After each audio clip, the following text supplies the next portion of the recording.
आजादी के अमृत काल से सद्भाव का अमृत निकलना चाहिए, सांप्रदायिकता का विष नहीं। दरअसल उत्तर प्रदेश के पूर्व केंद्रीय कैबिनेट मंत्री और भाजपा के वरिष्ठ नेता मुख्तार अब्बास नकवी ने आज यहां कहा कि सांप्रदायिक फसाद में सियासी मफाद तलाश रहे साजिशी सिंडिकेट के सांप्रदायिक संक्रमण से समाज को सावधान रहना होगा।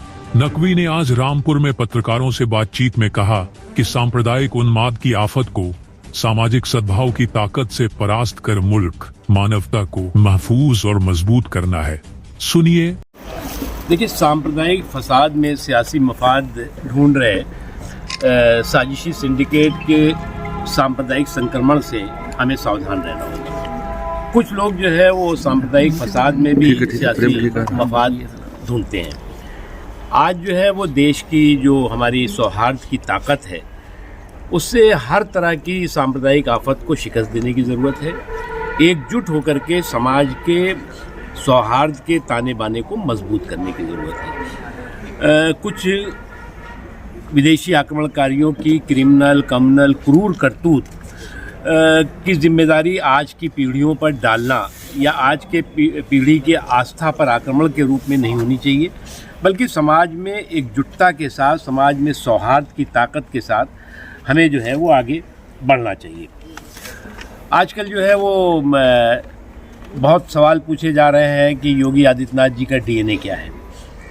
मैंने बहुत तलाश किया तो उनका डीएनए जो है वो दंगाइयों की कुटाई, बलवाइयों की ठुकाई और समाज के सौहार्द और सुरक्षा की भलाई, यही है उनका डीएनए। और जिनको इस डीएनए में कहीं खोट नज़र आता है तो निश्चित तौर से उनकी नीयत में कहीं ना कहीं खोट है। उसके अलावा जैसा कि आप देख रहे हैं कि बांग्लादेश में जिस तरह से वहाँ के अल्पसंख्यकों, वहाँ के हिंदुओं के साथ जुल्म और जुर्म की पराकाष्ठा हो रही है, उससे एक बात साफ दिखाई पड़ रही है कि बांग्लादेश में बांग्लादेश के निज़ाम को, बांग्लादेश की व्यवस्था को वहाँ के कुछ कट्टरपंथी लोगों ने, कट्टरपंथी ताकतों ने हाईजैक कर लिया है। और ऐसी ताकतें जो ताकतें की तालिबानी मानसिकता की है, जो ताकतें की अलकायदा जैसी संस्थाओं के साथ जुड़ी हुई हैं, जो आतंकवाद और अलगाववाद के रास्ते पे बांग्लादेश को ले जाने की षड्यंत्र और साजिशों में लगी हुई हैं।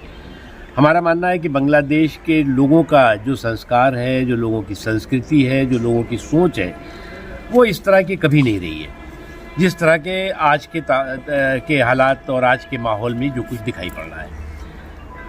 इसलिए जो है वो मेरा मानना है कि बांग्लादेश के समाज के लोगों को भी ऐसी ताकतें और ऐसे षड्यंत्रों और साजिशों के खिलाफ खड़े होकर के मजबूती के साथ वहाँ के अल्पसंख्यकों के सामाजिक, आर्थिक, धार्मिक अधिकारों की सुरक्षा करनी चाहिए। देखिए, मैंने इसीलिए कहा ना कि जहाँ तक किसानों का सवाल है, किसानों के बारे में इस सरकार ने, केंद्र की मोदी सरकार ने मेरा गांव मेरा देश, मेरा खेत मेरा खलिहान, मेरा कृषक मेरा किसान, उसको प्राथमिकता दे करके शुरू से जो है, जब से ये सरकार बनी है 2014 से लगातार जो है वो किसानों के सरोकार के लिए ये सरकार समर्पित रही है। एमएसपी का जहाँ तक सवाल है, खुद शिवराज चौहान जी ने कहा है कि सभी फसलों की एमएसपी मिलेगी।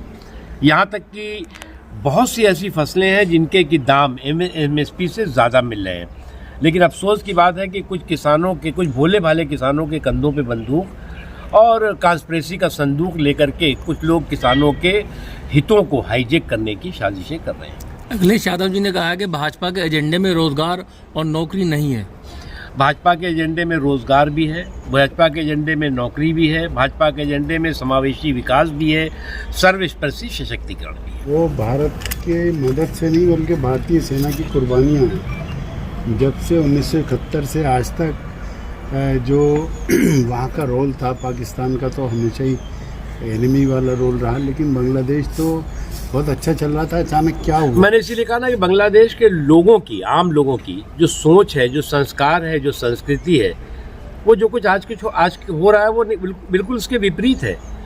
और बंगबंधु के नेतृत्व में जो वहाँ पर बांग्लादेश को आज़ाद कराने के लिए, वहाँ की लोकतंत्र के लिए जो लड़ाई हुई और भारत ने मजबूती के साथ इस लोकतंत्र के जो जुनून और जज्बे के साथ जो जंग थी उसमें भारत ने सहयोग किया, सपोर्ट किया।